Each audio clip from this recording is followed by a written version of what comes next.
So, hello guys. Good afternoon. Before tayo mag-brown out, so there will be, if no election will be happening, gawin man ni bangag lahat para manatili sila sa power, they cannot. Because now, God is in control. God is now speaking to the hearts and minds of His people. So, hindi na po magiging the voice of the people is the voice of God. No, that will be the voice of the devil now. So what will happen? Yes, God's voice will be his people's voice. So there will be one voice, one people, one kingdom, and one God. So we will be going to have a rulership that is governed by God, that is against injustice and corruption. So we are now part of the world we're in. We have to stand for the truth and justice, risking our lives, di ba? He who will find his life shall lose it, but he who will risk his life for my sake, sabi nga ng Diyos, will have it. So, ngayon nakikita na natin, it is here and around the world na may mga tao that are willing to risk their lives.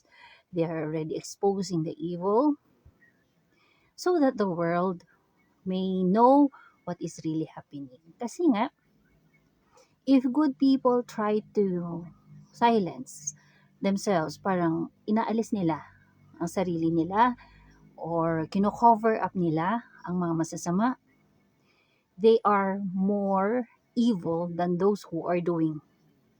Kasi dapat tinuturuan mo ng tama yung mga taong nasa kamalian. Pero ang ginagawa mo is para lang magkaroon ka ng sarili mong peace of mind, hindi mo sila tinuturuan. So, because of you, marami ang nagiging masama. And evil is prospering because of people who tries to silence corruption, yung parang may nakikitang corruption, ayun na nila makialam. So, those are the people, the lukewarm, na kailangang spew out sa bunganga ng Diyos. So, those are the lukewarm, the fence-sitters, yung nasa gitna, paragi. Yung neutral, parang kung saan lang siya, para siyang inaalo, na sunod sa agos. Yun yung mga taong walang kwenta. Ngayon.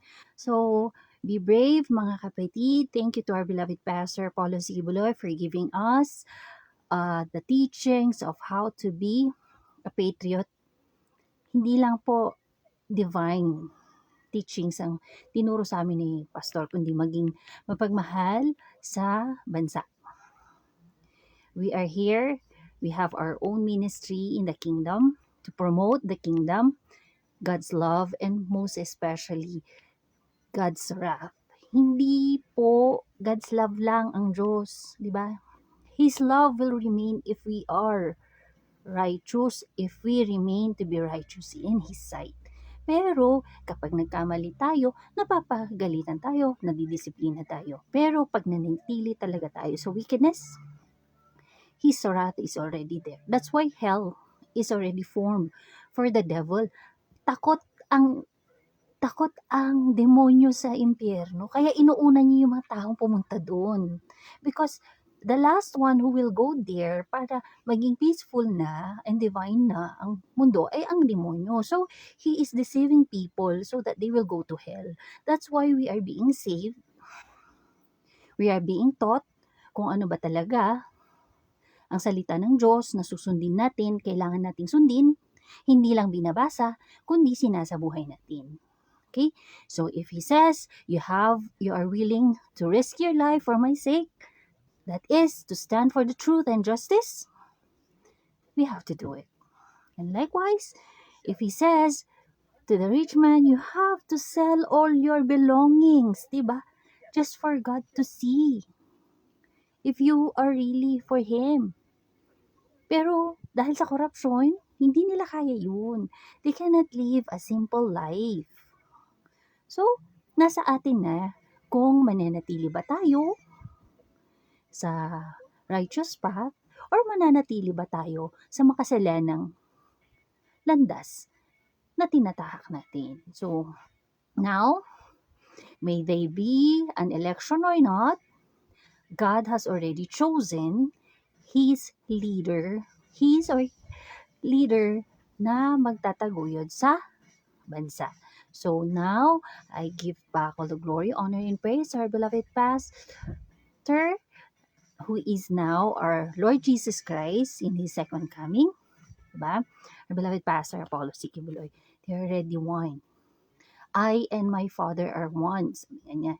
And I too would say, I and my Father are one as well.